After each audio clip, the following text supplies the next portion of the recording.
student, welcome to your class 11 biology class, in which we continue our chapter 8, that is the cell, the unit of life. कोशिका जीवन की इकाई.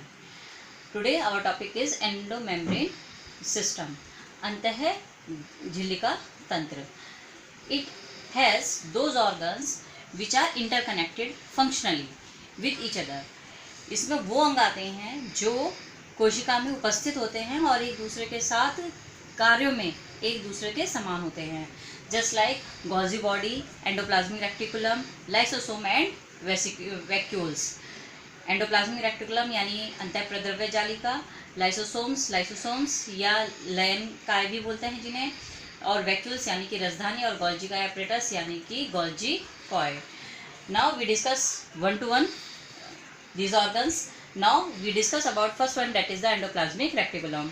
As you study in the earlier classes, that endoplasmic reticulum, these are the tiny tubular structures network that is found in the cytoplasm of a cell. किसी भी कोशिका के जो कोशिका द्रव्य होता है उसके अंदर बहुत सारी जो नलिकाएं होती हैं, ऐसी संरचनाएं मिलकर एक जाल सा बना लेती हैं जिन्हें हम एंडोप्लाज्मिक रेक्टिकुलम कहते हैं. ये आप स्ट्रक्चर भी यहाँ पर आप देख रहे होंगे. This is the diagram of endoplasmic reticulum that are attached with the nucleus. They are closely attached with the nucleus and they are tubular structures. They are the tiny and thin structures. It divided intracellular spaces into two compartments. First one is the luminal compartment, that is the inside endoplasmic reticulum, and second one is the extraluminal intracellular spaces or compartment that is present in the cytoplasm of the cell. ये जो भी आपका कोशिका के बीच में जो स्थान होता है केंद्रक के अंदर, उसे दो भागों में बांट देता है. केंद्रक के आसपास का जो भी स्थान है उसको मेनली दो भागों में बांट देता है. पहला आपका होता है जो एंडोप्लाज्मिक रेक्टिकुलम के अंदर होता है, और दूसरा जो एंडोप्लाज्मिक रेक्टिकुलम के बाहर यानी कोशिका द्रव्य में स्थान होता है. That is now on the presence of ribosomes they may be, endoplasmic reticulum may be of two types. Ribosome की उपस्थिति के आधार पर ही जो एंडोप्लाज्मिक रेक्टिकुलम है अंतः द्रव्य जालिका, वो दो भागों में विभाजित होती है. पहली कहलाती है आपकी SER, that is the smooth endoplasmic reticulum, and second one is the RER, rough endoplasmic reticulum. SER, now we discuss about it. What is a SER? That ER endoplasmic reticulum that not bear the ribosome on their outer surface, and rough endoplasmic reticulum, the endoplasmic reticulum that bear ribosomes on their outer surface. SER यानी कि चिकनी अंतःद्रव्य जालिका, वह endoplasmic reticulum जिसकी बाहरी सतह पर ribosome उपस्थित नहीं होते, जो एकदम से बिल्कुल चिकनी होती है, स्मूथ होती है. और रफ यानी खुरदरी एंडोप्लाज्मिक रेक्टिकुलम वो जालिका होती है जिसकी बाहरी सतह पर राइबोसोम उपस्थित होता है. और राइबोसोम कैसे हैं आप ये देख रहे होंगे. These are the bead like structure that are present on the outer surface of the endoplasmic reticulum. Because as you know, ribosome main function is protein synthesis. So rough endoplasmic reticulum main function is protein synthesis, and SER its main function is lipid synthesis that synthesize many steroidal hormones also in the cell. Now we discuss about the Golgi apparatus.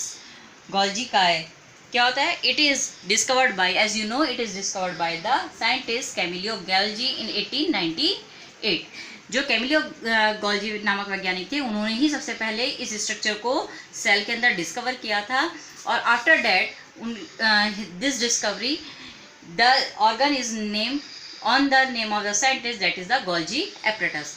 जिस वैज्ञानिक ने इसकी खोज करी, Golgi, Camillo Golgi, उसी के नाम पर ही इस जो कोशिका अंग है उसको हम गोल्जी काय कहते हैं. What is these are the densely stained reticular structures that are present in the cytoplasm near the nucleus. जो केंद्रक होता है उसके बहुत ही समीप स्थित होती हैं कोशिका द्रव्य के अंदर. ये बहुत ही ज़्यादा जालिकावत संरचना होती हैं एंडोप्लाज्मिक रेक्टिकुलम की तरह ही, और साथ ही साथ ये डेंसली स्टेन्ड होती हैं, यानी कि डेंसली मीन्स गहरी, और स्टेन्ड मीन्स रंजित यानी कलरफुल. तो ये गहरे रंग की जालिका संरचनाएं होती हैं जो केंद्रक के पास उपस्थित होती हैं. It has mainly flat dish-shaped sacs-like structures that have 0.5 micrometer to 1 micrometer in diameter. इनके पास कुछ ऐसी थैली जैसी संरचनाएं होती हैं जो आप यहाँ स्ट्रक्चर में भी देख रहे होंगे. ये थैली जैसी कुछ संरचनाएं होती हैं जो 0.5 माइक्रोमीटर से 1.5 माइक्रोमीटर तक चौड़ी होती हैं. It has many flat dish-shaped sacs and these are sagged parallel to each other. और ये जो थैली जैसी संरचनाएं होती हैं ये एक दूसरे के समानांतर, एक दूसरे के पैरेलल अरेंज होती हैं. And then they have two surfaces. First one is the trans surfaces and second one is the cis surfaces या cis phase. First is trans phase, that is the forming phase, and second one is maturing phase, and second one is the cis phase, that is the forming phase. Means वो phase जहाँ से जो Golgi coy है उसका formation start हो जाता है from the endoplasmic reticulum. और second one is the trans phase. वो सतह होती है जिसे हम परिपक्व सतह भी कहते हैं, जिसके द्वारा ये पता चल जाता है कि अब जो गौजिका है वो परिपक्व हो चुकी है और then it comes into the cytoplasm freely. Functions, they are packaging materials to target और आउटसाइड द सेल्स. मीन्स ये जो कोशिका के अंदर जो भी आपका सेल के अंदर जो भी साइटोप्लाज्म में मटेरियल्स प्रेजेंट होते हैं उनको कलेक्ट करती है and then remove from the cell, उसको सेल से बाहर निकाल देती है. और through the presence, because it is connected with the endoplasmic reticulum too much, so its main function is also ribosomes presence is protein synthesis. क्योंकि ये endoplasmic reticulum से बहुत ज़्यादा जुड़ी हुई होती है तो ये और एंडोप्लाज्मिक रेक्टिकुलम पर राइबोसोम प्रेजेंट होते हैं, तो उसके थ्रू ही इसका जो मेन फंक्शन है वो हम प्रोटीन सिंथेसिस भी कहते हैं. And then another function is the formation of glycoproteins and glycolipids. और इसका जो एक और मेन पॉइंट है वो है इसके फंक्शन का कि ये ग्लाइकोप्रोटीन और ग्लाइकोलिपिड्स का निर्माण करती है.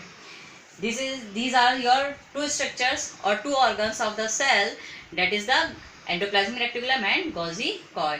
In next video we discuss about two more structures. Thank you so much.